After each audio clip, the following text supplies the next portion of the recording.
Hello, I'm Ali, I'm Deb. and welcome to another episode of Connected Conversations.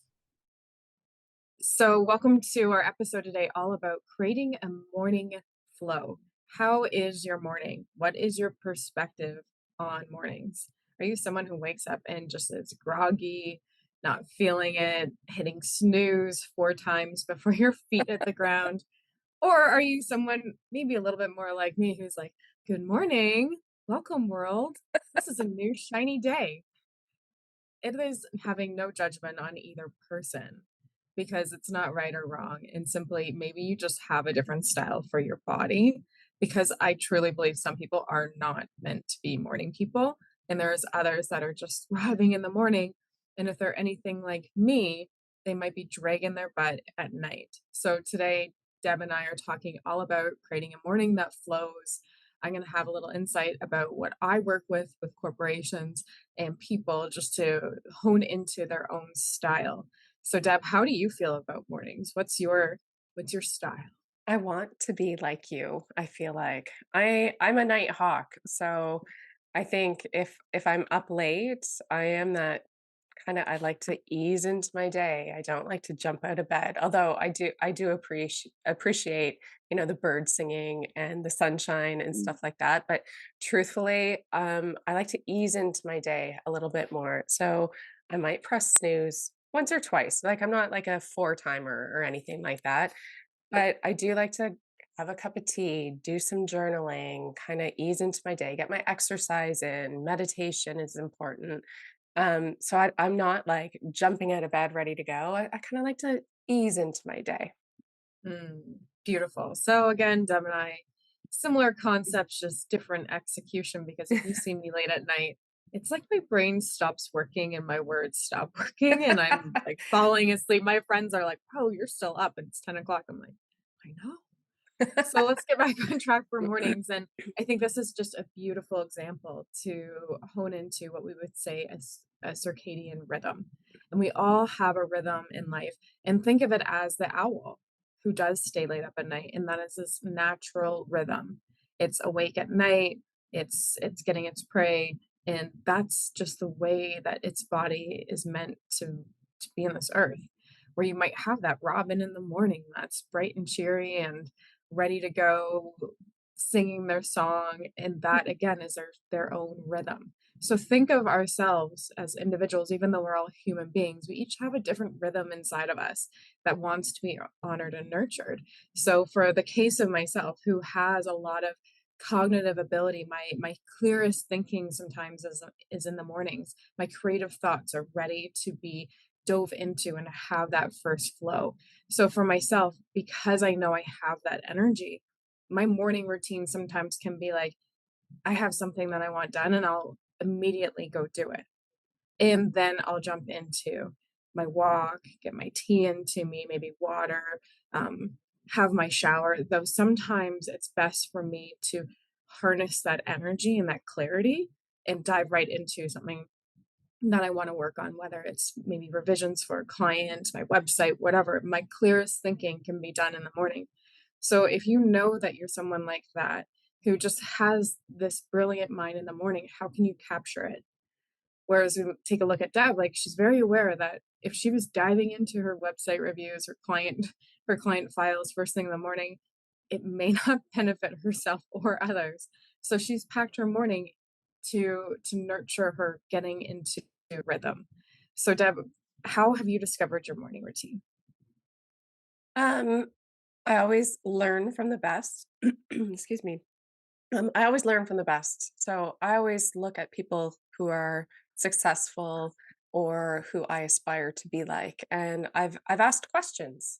And a lot of successful people meditate in the morning or have a meditation practice. Journaling and affirmations is something that I learned from my very first coach. Moving my body I just know makes me feel good. Mhm. And when you feel good, then your energy's pumping and you're attracting like-minded people. So everything is energy anyway. So anything I can do to boost my energy. So for me, I love running, and even though I have a Peloton, now that the weather is nice, I love getting outside and getting in nature and just getting going, and that just starts out my day, and I know I show up better not only as a business person, but as a mother, as a friend. So that's how I've learned from the best. And I've heard a lot about like the 5 a.m. club and all that stuff, and maybe that works for some people. It doesn't work for me, or I haven't gotten there yet. And I don't think, and I think a lot of people are like so pressured, like if you are not getting up at 5 or 6 o'clock in the morning, then you will never be successful. I don't believe that. I believe sometimes late at night when I'm just lounging around, sometimes I get inspired ideas that I write down or that I dive into at that moment. So I don't necessarily believe that you have to get up at a certain time. Like I think I've heard Mark Wahlberg gets up at like 3 or 4 in the morning and does like 3 hours of exercise, or has this like really crazy routine that works for him. I'm That's not having a good. visceral effect listening to that right now. Isn't that like good That for is you? not Like for good me. for you, but that's not for me. There's no judgment. So I think if a lot of people are like, oh well, like I like staying up at night and that's my thing, that's okay as long as you know when your productive hours are, or you know when your creative hours are. And I think for me sometimes it's at night, and I've been kind of juggling around with my exercise time. Like this week I've felt a burst of energy, so I have been doing my meditation journaling, but I've been waiting to do my exercise later, and that's just felt good to me this week. So who knows? Maybe I'll start going to bed at 9 o'clock and getting up earlier. If that feels good, I'll give it a whirl. To date, it hasn't worked for me, so we'll see. I can't fall asleep at that time. It seems even if I try and go to bed early, it seems like I'm still up. So yeah, Mm, I'm just kind of figuring out works for me and when my peak times are, if you will. Um, so that's kind of how I've found some of these things to incorporate in my day just to bring my energy up and make me feel good about who I am as a person, and reminding myself of my goals and keeping them top of mind. I love that. And I What think about you've you? What's your nailed morning a few. routine? Sorry, go ahead. Oh yeah, I've changed my morning routine. Like I was really rigorous. Probably like during COVID was the time where I was amping up what I was doing, making the best out of my time because I was very focused on building my coaching practice and I was working full time and I was by myself. So it for me was this comfort and loneliness of doing things just for myself, which was very healing too.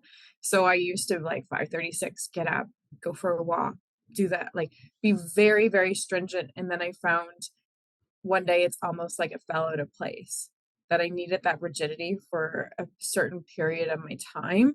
However, now when I look at my morning routine, I'm taking aspects, like you said, taking the aspects of overarching what is going to support my overall mental health, well-being, both physical and mental. So when you say a bit of movement, whether it's just like go walk outside, do some light stretching, throw on some music, do some yoga, like just embodied movement, as well as those affirmations, journaling, planning out my intentions for the day has been crucial for me to really take back my overwhelm because I would consider myself that creative type. There's always so many ideas going, and if I'm not checking in on what I actually have to get done to move the needle or like segregate some things, like I won't get anything done.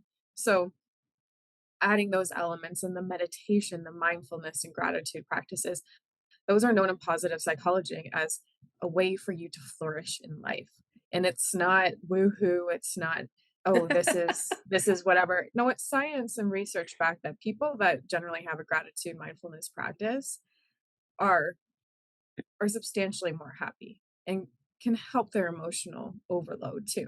So incorporating those, and I think to allowing myself to be okay with just waking up and working or putting it back and doing some of the easing in my meditation and journaling. And I intuitively think about it like the first hour I give to myself. And that's whether I wake up at 6:30 or 7:30. I've naturally, especially in the summer, myself just to wake up so Mhm. that I'm like feeling more refreshed and then diving in for that first hour and giving it to myself. And I know sometimes that's not ideal, especially for like definitely busy moms or if you have like those deadlines that you have to get. However, carving in moments to myself, even if it is 10 minutes of me visualizing the woman I'm becoming and the gratitude and just the mindfulness, like that moment of 10 minutes is has always supported my day. So it is like I'm in control of my results. I'm in control of my schedule, and no one else can really dictate that because I can like reach out to Nick for support if I need something or manage my schedule.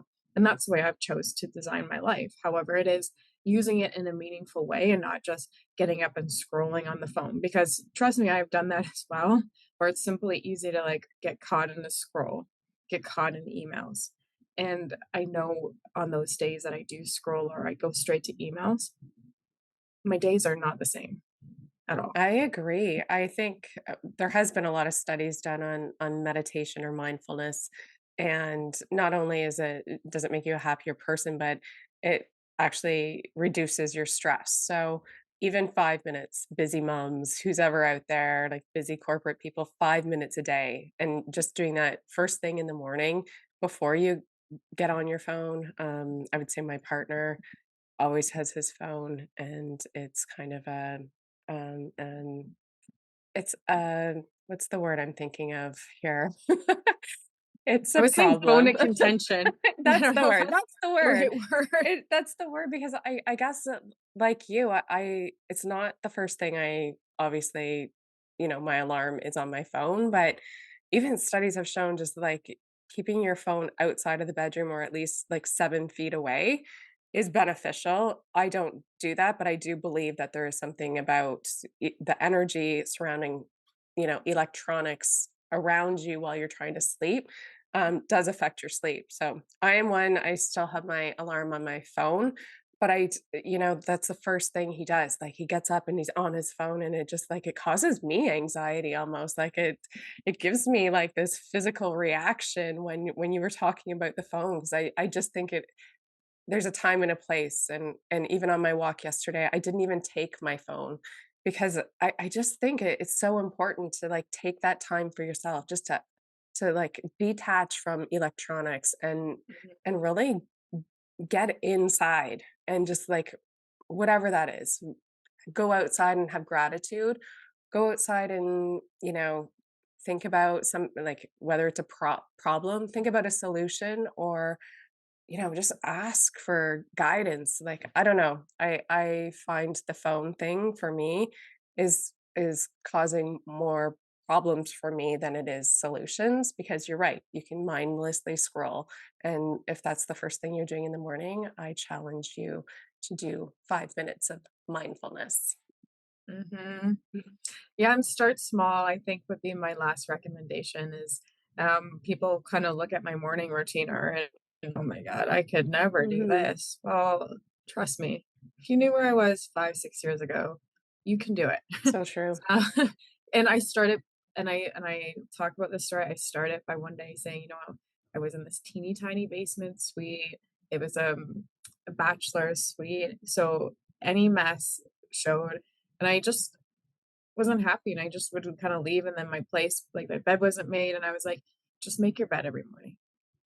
And again, like, coming through, like, anxiety, depression, moving to Toronto, like, my life just was very heavy. So I know to some people, like, I get it. If you make your bed, congratulations already. It was not my thing. And for me, making my bed every morning was like, "Okay, I'm gonna make my bed regardless of the day." And that to me was like a huge win. It was a confidence boost because I was doing what I said I was going to do.